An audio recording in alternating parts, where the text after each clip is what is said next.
This is Bob Fitrakis with Dan Dougan, and you're listening to The Other Side of the News. We're streaming live on the Free Press Network and at WGRN.org.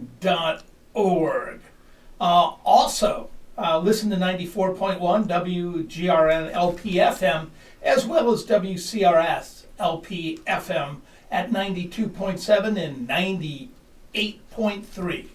Death and hatred to mankind, poisoning their brainwashed mind. Well, let's go to the other guy. Other guys here. All Good right. to see you, Bob. And It's we got it's winter again. And we got another guy in the middle. Privileged to have Michael Alwood. Again, many years on the radio and the host of Blue State Diner, which I was on occasionally, but mainly had a show. Was it prior to it, as my memory fades? And I think that's correct. Yeah. Yeah, I was the setup guy, and he was the guy with the radio experience. So, Michael Alwood, glad to have you back. Also, the managing editor of the Columbus Free Press, which we'll be talking about. So, you talked about the 800-pound yellow or orange-haired gorilla in the room and suggested maybe we wanted to talk about that on the air. Let me give you a couple of my favorite quotes from Bob Bites Back. And here I cite Christianity Today. Quote, this is their editorial, which was so controversial last month. Quote, he, meaning Trump, has hired and fired a number of people who are now convicted criminally. He himself has admitted to immoral actions in business and his relationship with women, about which he remains proud. His Twitter feed alone, with its habitual string of mischaracterization, lies, and slander, is a near-perfect example of a human being who is morally lost and confused. Christianity Today, created by the Reverend Billy Graham. And here I am stuck in the middle between these two fellows that I've known for a very long time, Bob and Dan Dougan, and happy to be here. Good to see Dan. I haven't seen Dan in a very long time. And golly, Bob, we were catching up on old personalities we know well, like Ronald Cole and Damon Zex and Johnny Go, for God's sakes. Yeah. And, but one of the writers for the Free Press, and he wrote a great article about he wrote a great Paul article. McCartney and the Beatles. Yeah, I want to get to that a little later on in a lighter moment. But talk about acting presidential. I don't think what you just described is anywhere near what we would call presidential, and I don't think he's done one thing his entire time in office that would pass for presidential, and I think that's a sad He pardoned a state turkey of or affair. two. He pardoned a turkey or two. Okay. That's very presidential. And I was just taken back at Christianity Today, how direct they were. Very. Quote, the facts in this instance are unambiguous. The President of the United States attempted to use his political power to coerce a foreign leader to harass and discredit one of the President's political opponents.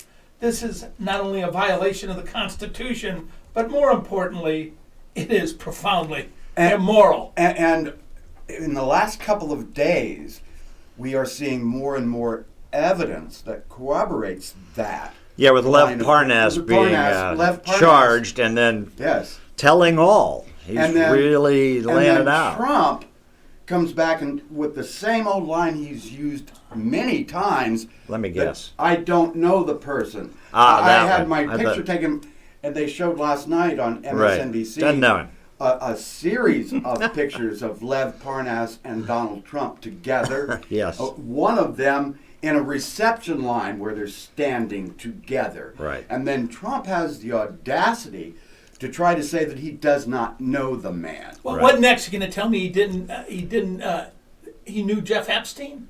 Yeah, right. There you go. And he hardly knew. There were pictures. He hardly knew Sondland. There were exchanges. He said that he hardly knew Sondland. It's the man that gave him $1 million for his campaign, and he put in charge of the EU as the representative.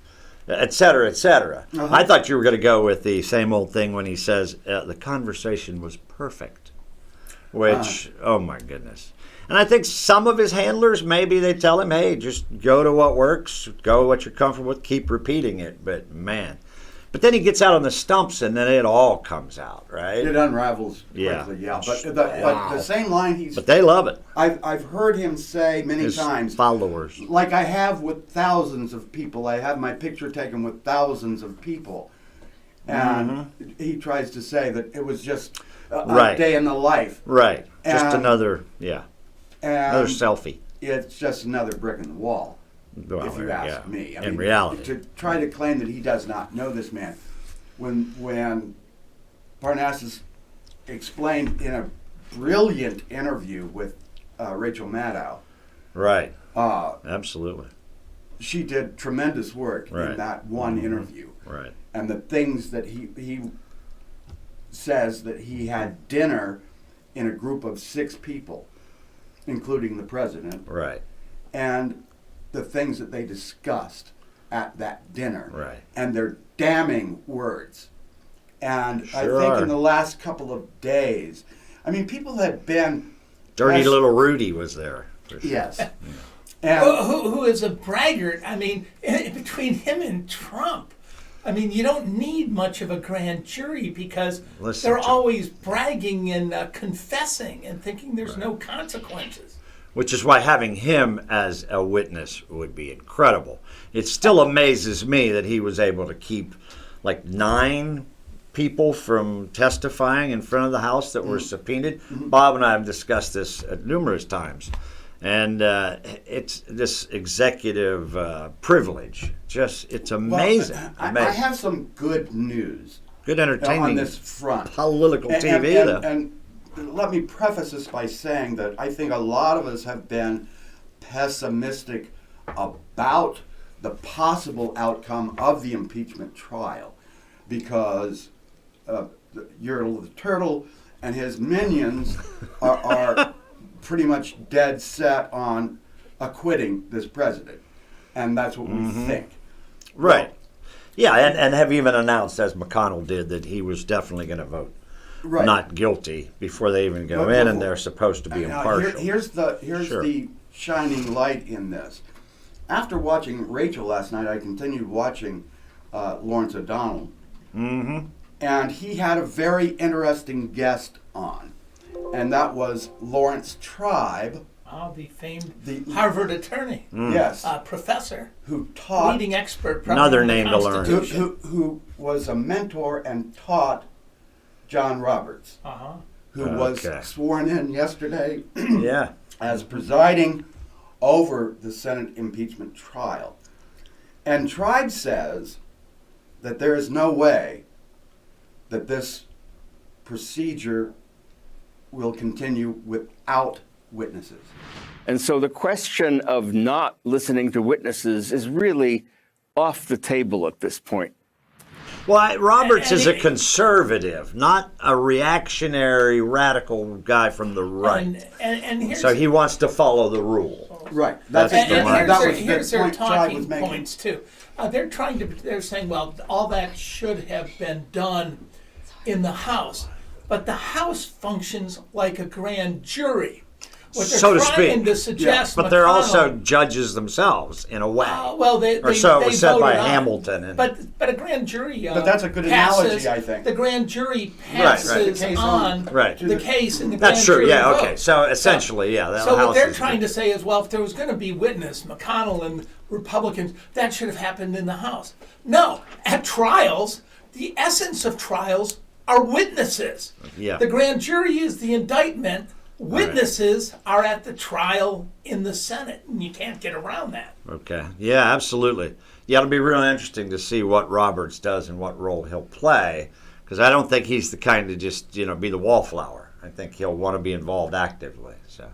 And new evidence I mean, usually comes in on trial, right? Yeah, there might be a continuance, to research it, understand its implications.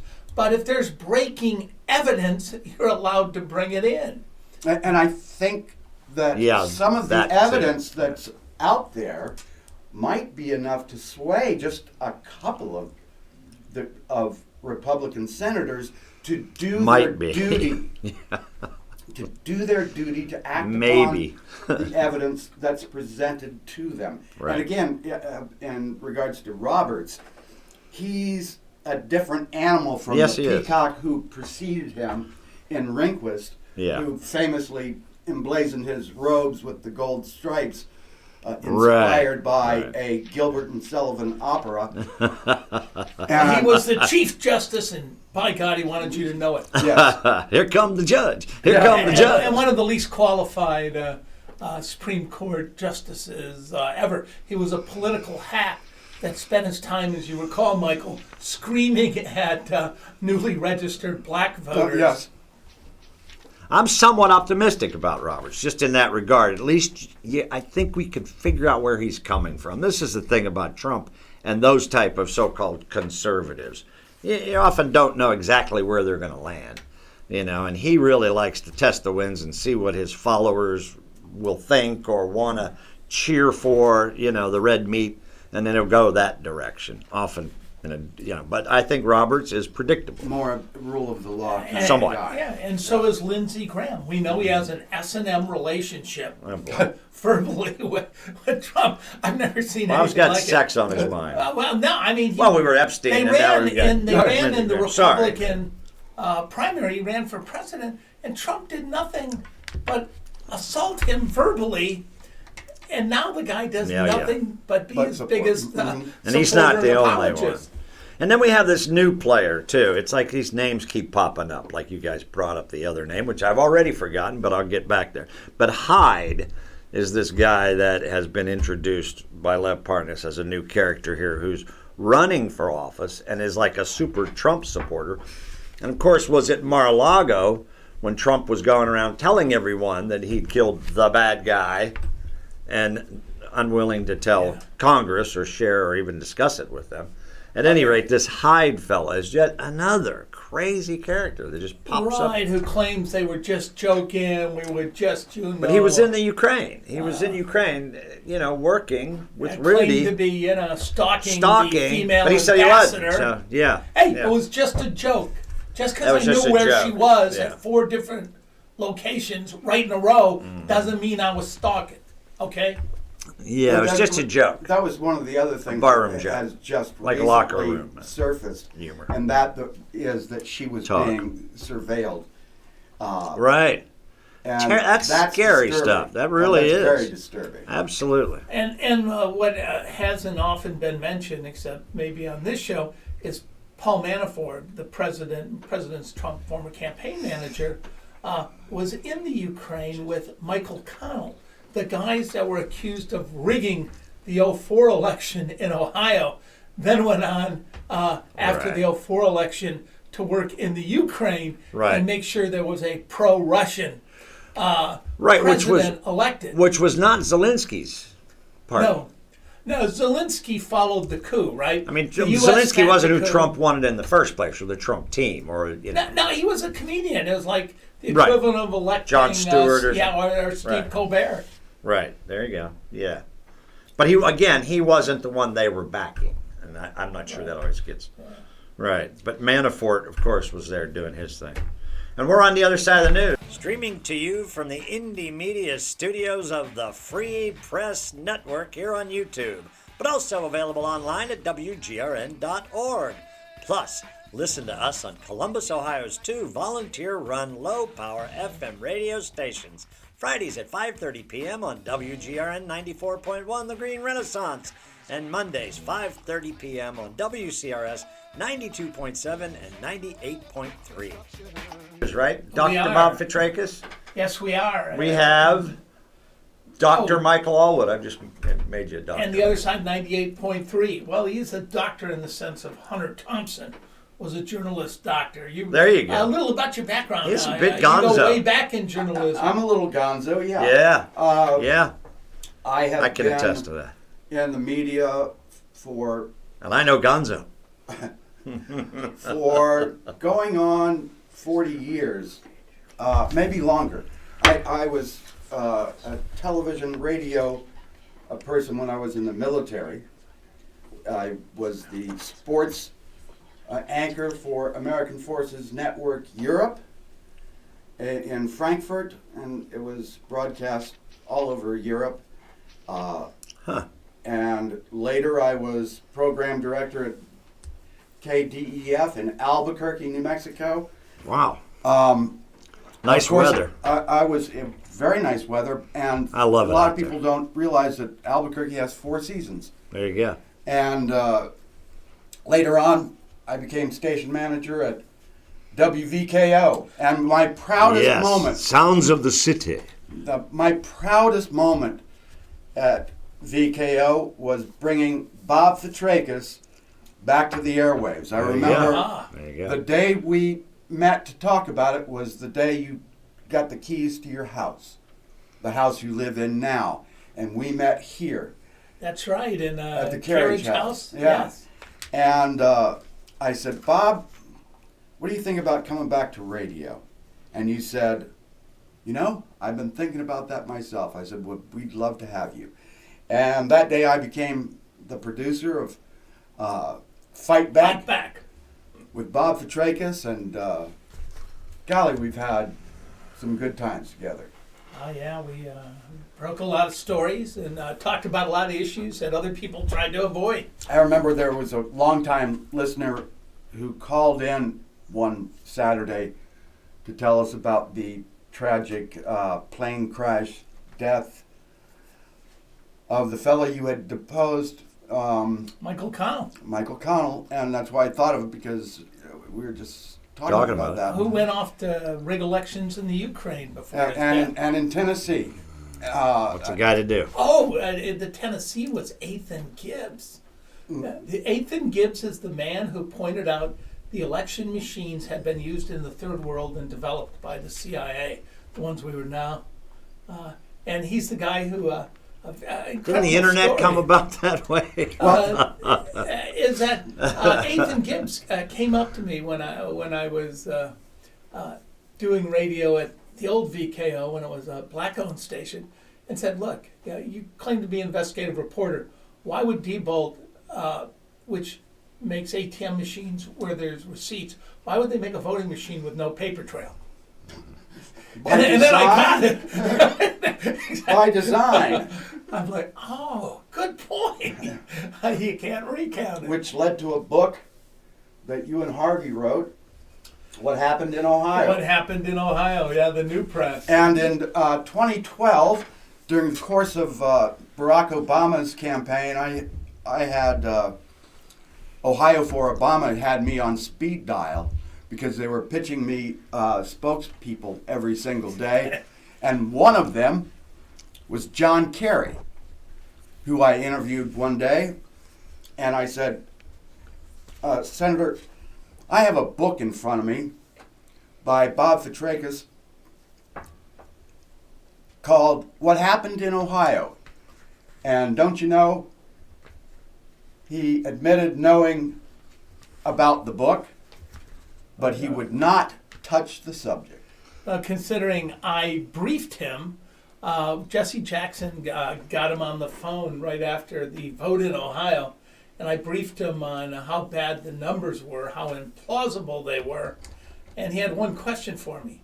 Can we prove it in 72 hours? And I said, you can't even look at the ballot for 10 days, so no. So no. And that was the end of it. Well, that brings up, because of Gore's situation in Florida in 2000, and he conceded, which put the onus on the Democratic Party to prove, the election was results weren't correct. But you would have thought Kerry might have learned something from that, but obviously not. Well, so what is the bit about the 72-hour window? Is that just because of how it looks, or is there Because any of how kind? it looks. Right. Because out there. How they won in 2000, how George W. Bush won is like sore loser men. We won, Right. claim victory, and it was all based on a bad call by Fox News, where Right. someone entered Imagine the that. wrong numbers in the central tabulator. There was a 20,000 vote incorrect shift to George W. Bush. They took 16,000 votes away from Al Gore and added 4,000 to George Bush. And later, Roger Ailes apologized before Congress. But the call that came from Fox was based on a deliberate or accidental shift of 20,000 votes. The AP got it right. You know what the AP said? Too close to call. Then the only one that, and when Fox called it, Then why did see? And that brings it up again. Why did he concede? Why? Because when Fox calls it, ABC, NBC, and Follow CBS suit. Fell in line. suit. Yeah, packed journalism where they figured these people wouldn't be calling it unless they had the numbers. So Michael knows how that works. Absolutely, and it's something that didn't happen subsequently when we had the famous Karl Rove meltdown. Oh, that's When right. the switch didn't get flipped in 2012. Right, And the right. famous Rove meltdown on television live when he absolutely lost his mind because it didn't happen.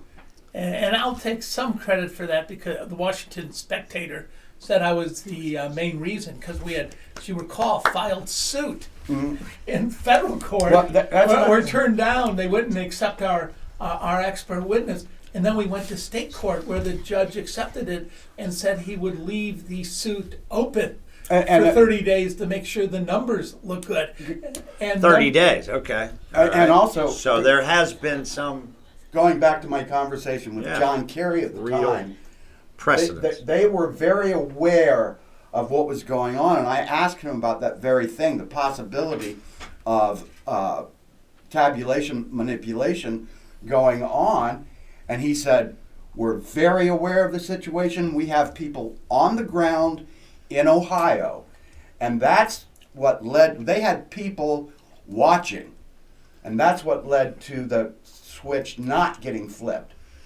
Yeah, the Because they had thoughts people were on that there site. were FBI. And the Yes. guy who was the expert witness was a 37-year employee of the NSA, who was Wow. one of the 50 highest certified election security people on the planet.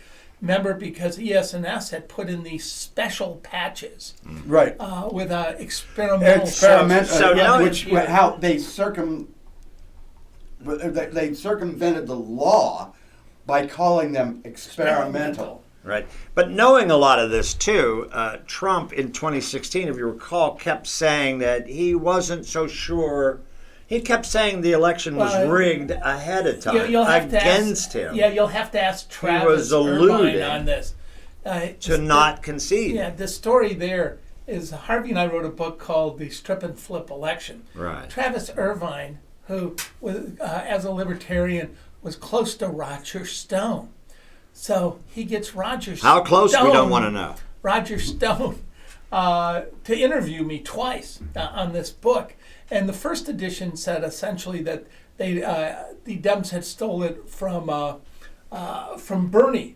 So Stone Right. gives it to Trump. Okay. And Trump Right. starts going on a rant Right. about fixed elections. Rigged election. But then Yeah. the next Okay. edition that Harvey and I did said the Trump votes looked rigged for Trump. Mm-hmm. And you can read the Absolutely. review by Roger Stone in The Hill.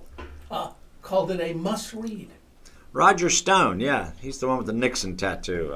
I was wondering if Travis got He a likes look to at get that. naked a lot with his wife. I don't know if he did Got or in not. trouble when he was in the Dole campaign. When it came out, he was a swinger. And he comes up for sentencing soon, too. It's all these players. I mean, there was one thing you had mentioned about acting, et cetera.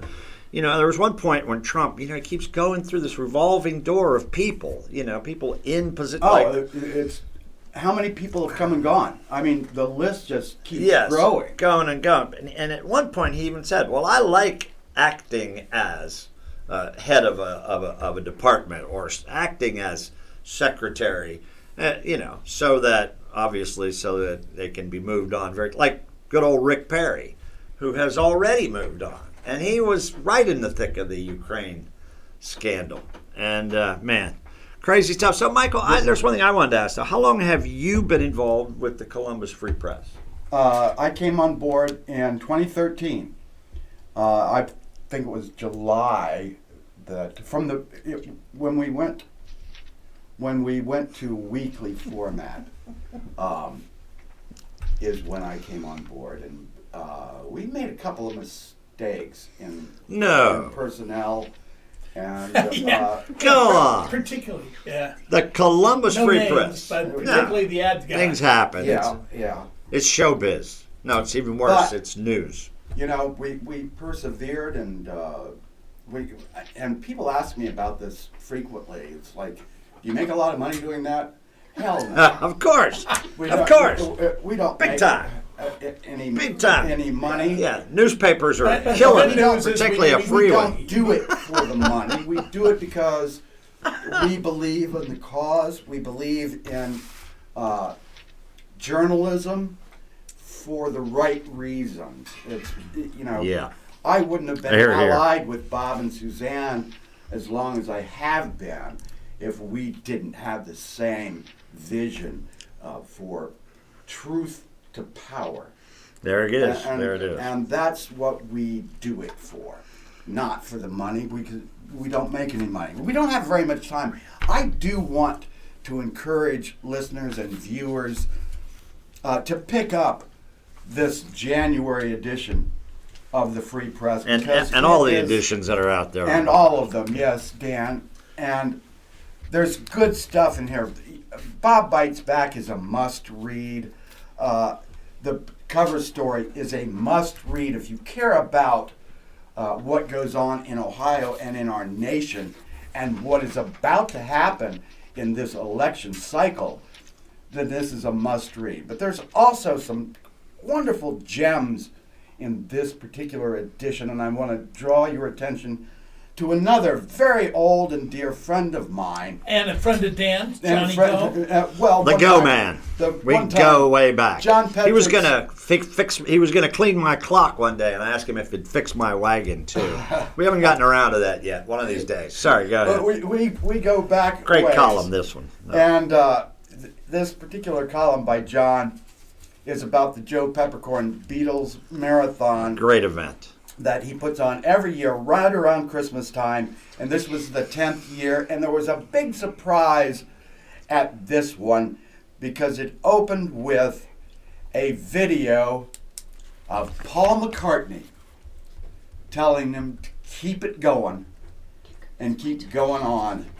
And I think, Right. you know, if you're any kind of Beatle fan, Yeah. what would be more thrilling to I- have I- Paul McCartney That's the introduce first you? year I haven't gone in like 10 years or whatever. So that'll happen. So I missed Sir Paul. But yeah, that's good stuff. There's entertainment, but of course there's hard news. There's also the calendar, and I want to remind everyone, as you probably know, Martin Luther King Day is on Monday. There's, of course, the birthday breakfast at the Convention Center, free breakfast at the Zion Church, and, of course, the March and Celebration. The doors open at 4 p.m. at East High School. So, and there's also a great NBA basketball game on. I thought I'd throw that in there. Oh, and I want to thank Train DePriest, who is our hardworking engineer. Came in around the morning to get Michael Alwood on the radio and the video. And we got to wrap up. Thanks, And Dr. Michael. Bob. We're going to have you back soon. Michael Allwood, On the other side of Pleasure the to be news. here. managing editor of Free Press. Death and hatred to mankind,